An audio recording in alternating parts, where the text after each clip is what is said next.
Okay, so this week's episode of Love of Kill, we're gonna just change it up just a little bit.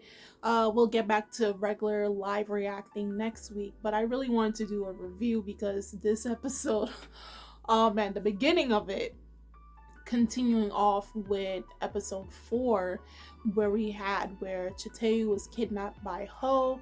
Ho is antagonizing Rang Ha to say, "Come and get your woman."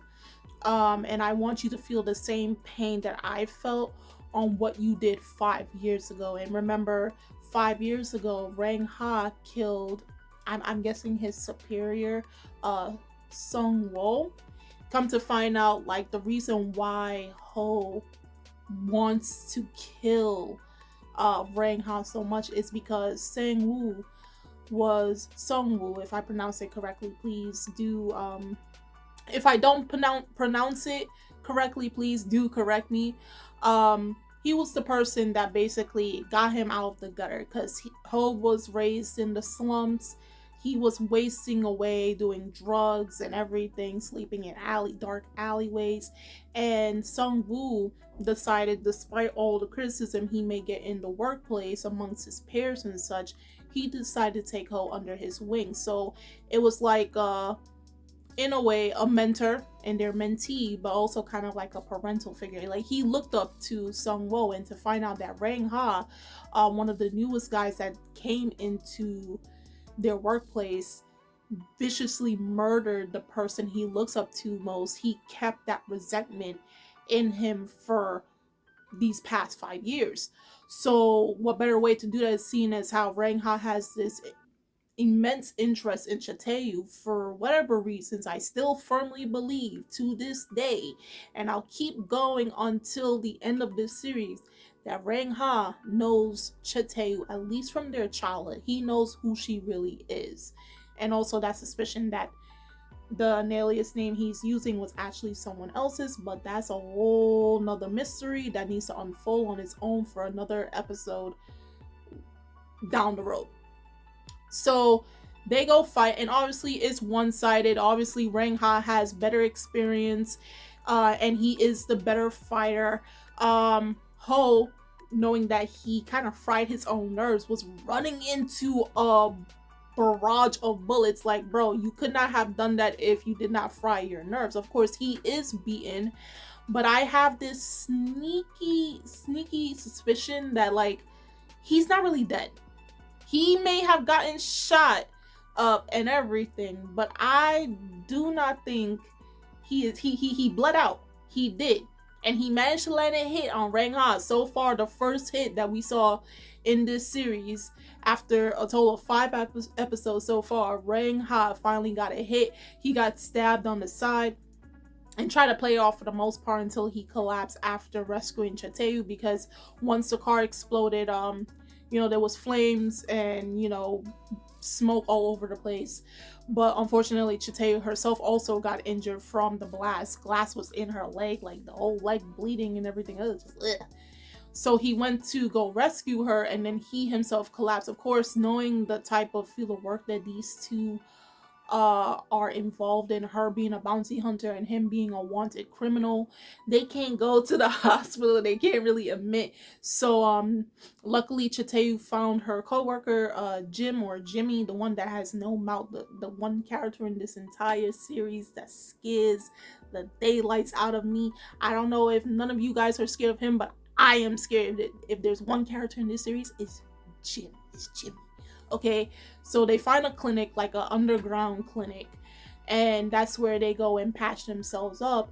So we all know, or unless everybody forgot, but Chateau was suspended, and she keeps she keeps interacting with Rang Ha, or basically she's forced to interact with Rang Ha because Rang Ha won't leave her alone.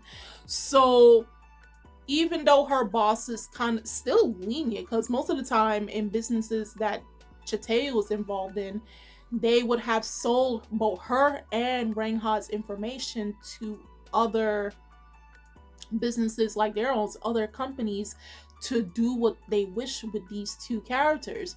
So the fact that Chateau has a very considerate and kind boss speaks volumes. So there's that. So she's still suspended, of course, but he's keeping a close eye on her to make sure that she does not communicate with Ryang-ha whatsoever. But we know Ryang-ha has tabs on her from 12 at midnight to 12 in the afternoon. He has everything jotted down about Chateau's movements. Now, I don't know if you should be scared about that. Yes, you should. Actually, no, you should be scared about that. Like, this guy knows when you go to work, when you don't come from work. That's some stalker. Like, well, bro, you should be worrying about yourself at this point. You got enemies on top of enemies. Oh, and the people that you used to work for, they're still coming after you. Not only that, there was this character, he appeared twice. He has a very childlike voice.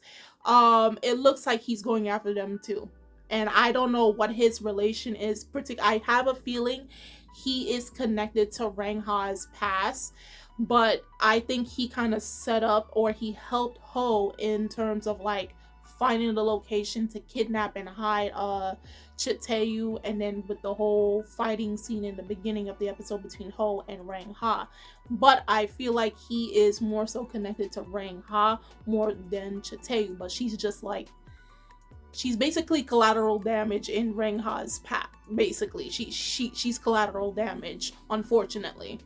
So he has a lot of enemies at this point, bro. He really does. Like, what are you doing? Okay. So while Chateau's still suspended, she still does have a job. So it's her boss, and Jimmy, who are about to take this position to basically protect her boss's family member, because come to find out, his family member is a financer who is known worldwide and helps other businesses, other big shot companies and the such. But at the same time, he himself have gotten, a few people coming after him. So while they're on that cruise for 7 days, for a week, they have to act as bodyguards towards this person of interest, towards this financer. Of course, we're probably going to be introduced to him in the next episode, and lo and behold, Ryang-ha is on that same cruise ship. So a whole lot of stuff. If you guys ever really watch like anything that deals with mission, any type of those movies that deal with missions, secret spies, there is always something on a boat, on a cruise ship. Some big grand event is happening on a cruise ship. Everybody is on there, and then you have our main characters trying to investigate someone else, and on top of that, they got people coming after them. This is Love of Kill feels like a long, stretched out mission movie with secret agents, except that we're dealing now with bounty hunters, okay? That's acting as like the agents and everything. So it really does feel like I never really sat down and thought about it until I started speaking. I'm like, yo, this feels like if this was James Bond, but he's a bounty hunter. Unless he kind of is a bounty hunter. I would really have to look back into that. I watched some James Bond movies. I haven't watched any in a quick minute, but besides the point, that's what Love of Kill actually feels like. And then you throw in the twisted type of love, twisted romance into the mix because of Ryang-ha's obsession with Chateau. But other than that, the childlike person that was in the beginning episode appeared at the ending wanting a red balloon after Ryang-ha got a blue balloon. I don't know what that's supposed to signify, what meaning it has. Like, he wants a red balloon and Ryang-ha chose the blue and he let it go. I don't know what that's supposed to mean or symbolize, but hopefully we'll get something in the next episode. So like I said, he's targeting Ryang-ha, so we have a new target towards Ryang-ha and Chateau, and everything is happening on this cruise. So on top of being bodyguards, now they have to worry about some menacing child coming after them. I don't even think it's a child per se, but it's someone that has a childlike voice that's coming after them and wants to kill them. And like I said before, this person may have been a person of interest in Ryang-ha's past. He may have dealt with him, and now he's coming after him due to orders by his boss or by his own agenda. So if you guys saw this week's episode of Love of Kill, episode 5, do tell me in the comment section how you felt about this week's episode. Do you think Ho is really dead, or is he going to come back? He's going to resurface and be even more annoying than usual. This new character that appeared in the episode, what do you think his motives are towards Ryang-ha and Chateau? And then, oh, I forgot to mention, Chateau had another dream of her past. The same person that put their hand over her eyes, I think it was the same person that kidnapped her. And she had that memory. It resurfaced again when she was awake, and it caused her to feel a little faint. So little by little, as episodes go by, she's getting jolts of her repressed memories is coming to the surface. So she's getting bits and pieces of her memories, but of course they're questionable because they're only little moments and she doesn't see the whole picture. So yeah, do you think the person that covered her eyes is the same person that kidnapped her, or it could be a totally different person? Again, do you believe Ho is alive, or is he actually really dead? And this childlike assassin, what's their deal? Why are they after these two characters? And how crazy this whole 7-day cruise ship adventure is going to be. Do leave your comments down below. The links are, as always, in the description box. And I'm Kimmy-chan of Anime Legends. And I will see you guys later, and I will be with a live reaction next week. So until then, later.